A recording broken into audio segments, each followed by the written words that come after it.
Halo semuanya, kembali lagi di channel Raja Galba ya. Selamat hari Minggu, selamat melupakan aplikasi pinjol-pinjol Anda itu. Maksudnya apa itu Bang? Maksudnya adalah Anda ya wajib melupakan aplikasi pinjol-pinjol Anda itu. Ya, mulailah hidup baru yang lebih tenang ya, lebih damai lagi gitu kan ya. Lalu cari uang atau memperbaiki ekonomi sehingga Anda bisa membahagiakan keluarga Anda ya.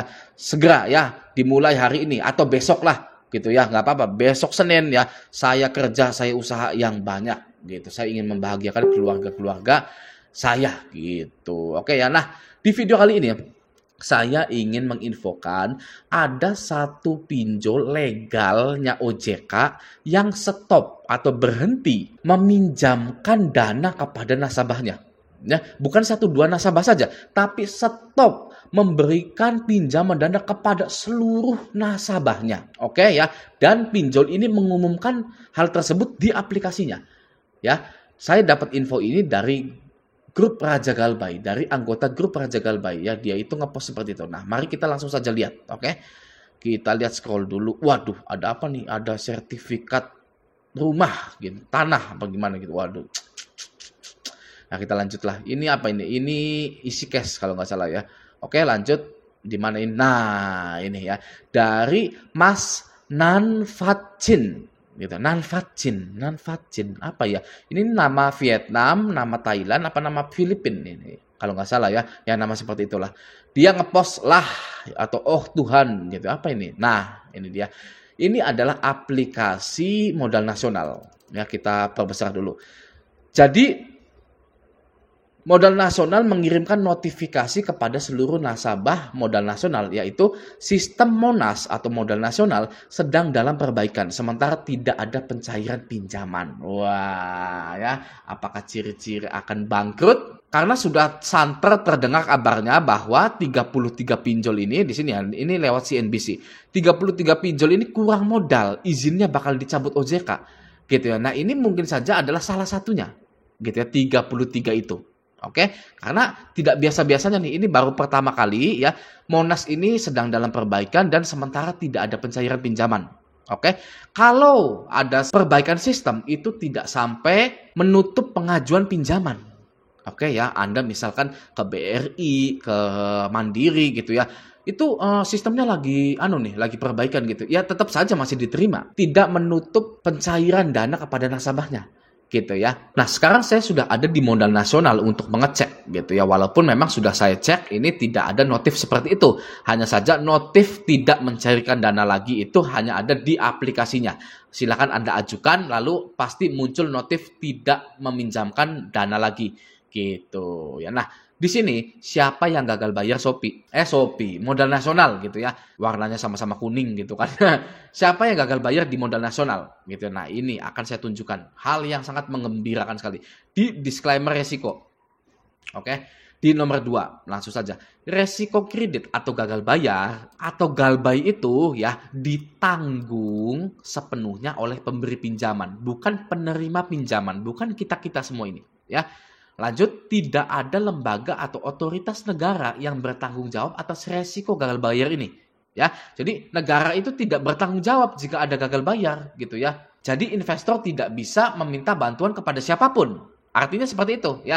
Artinya kalimat tidak ada lembaga atau otoritas negara yang bertanggung jawab atas resiko gagal bayar ini bukan Anda itu dilepas saja atau nasabah ini dilepas saja gitu, bukan, tapi untuk para investor harus menyadari bahwa tidak ada lembaga negara apapun ya yang bertanggung jawab jika ada gagal bayar. Oke ya, karena sepenuhnya ya gagal bayar itu ditanggung oleh para investor tersebut.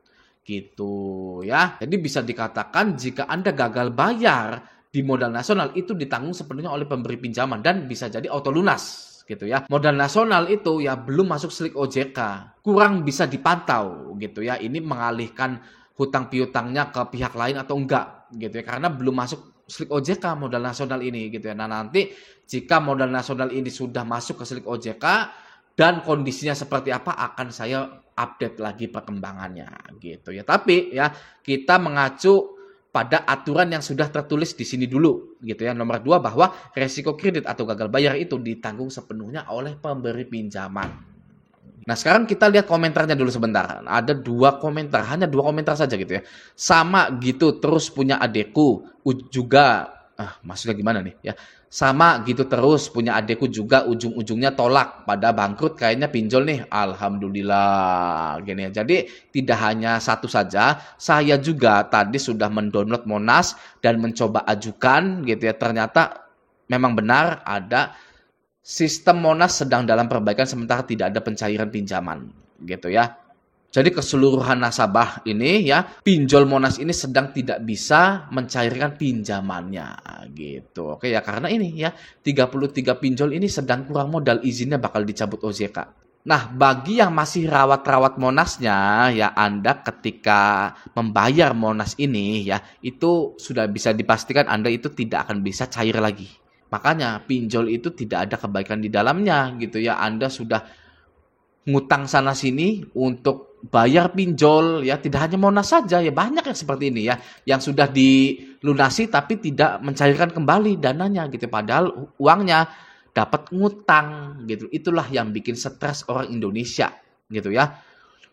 Pinjam ke leasing, pinjam ke bank hanya untuk ngelunasin pinjol gitu ya. Sudah dilunasin tidak bisa ditarik semua karena namanya sudah tercatut di BI checking ya. Sedangkan pinjol-pinjol sekarang itu sudah melihat slik OJK atau BI checking juga gitu ya. Itulah ya yang bikin stres para pengguna pinjol di Indonesia ya. Maka dari itu gagal bayar adalah langkah terbaik memutus jeratan-jeratan yang udahlah bikin hidup itu sengsara sekali. Ya, saya juga sama merasakan seperti Anda waktu dulu. Ketika masih punya 30 pinjol, ya Anda paling cuman berapa sih ya? 15, 20 gitu ya. Saya itu 30 pinjol. Ya, yang sekarang pinjolnya itu banyak yang bangkrut juga gitu ya, seperti Fintech Syariah, Asakita, Kredit Cepat, kalau nggak salah namanya, Kredit Cepat bukan rupiah cepat ya, Kredit Cepat, lalu Cashwagon dan lain-lain pokoknya ya. Saya merasakan hidup itu tidak pernah tenang sama sekali gitu ya. Ini mau gimana ini kan gitu ya. Sampai akhirnya saya memutuskan untuk gagal bayar semua serentak. Jebret 30 ya. Sudah habis itu ternyata tidak terjadi apa-apa ya. Ya memang saya didatangi gitu ya oleh DC Kredit Pintar gitu ya. Ditagih-tagih oleh 30 pinjol itu ya, sampai nelpon kantor, sampai nelpon kondar-kondar saya gitu ya. Tapi tidak masalah gitu loh ya. Saya melihat gambaran besarnya. Saya tidak fokus kepada masalahnya, tapi gambaran besarnya. Gambaran besarnya itu apa? Ya saya baik-baik saja gitu loh ya. Itu gambaran besarnya. Saya tidak memfokuskan pada penagihan kepada kondang ini, harus gimana, penagihan ke kantor, ya penagihan ke keluarga harus gimana nih. Saya tidak melihat hal itu. Ya, saya walaupun memang dikata itu selfish atau egois, tapi saya menyelamatkan diri saya ya dengan cara melihat gambaran besarnya bahwa semua ini akan baik-baik saja gitu loh, dan ternyata iya terjadi baik-baik saja seperti itu. Jadi Anda juga harus seperti itu ya, di dunia perpinjolan sajalah. Ya, Anda harus berani. Bahkan Anda harus selengean. Ya, nggak apa-apa. Sekali ini saja demi menyelamatkan hidup Anda, demi menyelamatkan keluarga Anda. Gitu. Oke ya. Nah, di CNBC ini berita yang berjudul 33 pinjol kurang modal ini ya, di sini ada isinya seperti ini. Patut diketahui, 2 bulan lagi pelaku fintech P2P lending atau pinjaman online atau pinjol wajib memenuhi kebijakan ekuitas minimum fintech P2P lending berdasarkan POJK 10 tahun 2022 yaitu sebesar 2,5 miliar. Jadi intinya pinjol itu wajib setor 2,5 miliar ke OJK. Kalau nggak setor, itu akan dicabut izinnya. Nah, kita lanjut baca ya. Direktur Pengawasan Direktorat Pengaturan Perizinan dan Pengawasan Finansial Teknologi OJK atau disingkat DP3F OJK, Tris Yulianta mengatakan, kebijakan ini baru akan berlaku mulai per 4 Juli 2023. Sudah lewat.